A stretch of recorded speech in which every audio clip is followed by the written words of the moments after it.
கையில வச்சு வாழ்ந்துட்டு அது வேணாம் சொல்லு, எங்க இருக்குன்னு சொல்லு. ஒரு ரெடி பண்ணி விட்டு வந்துடலான்னு பார்த்தேன். அதனால தலைவர் வந்தோன்னு கேட்பாரு, அதுதான் எழுதிட்டு தனியா வேற ரொம்ப நாள் எடுத்துட்டாங்க தனியா ரொம்ப நாள் பண்ணி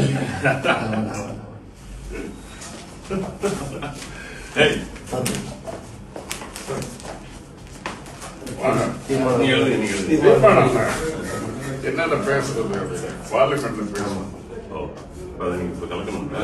சொல்லணும் தலைவர் எஸ்ஐஆர்னா ஸ்பெசிபிக் ஐடென்டிட்டி இல்ல special intensive revision. Intensive research நேற்று நல்லா ரிசீவ் பார்த்தேன். வாழ்த்துக்கள் மகிழ்ச்சி. Special intensive research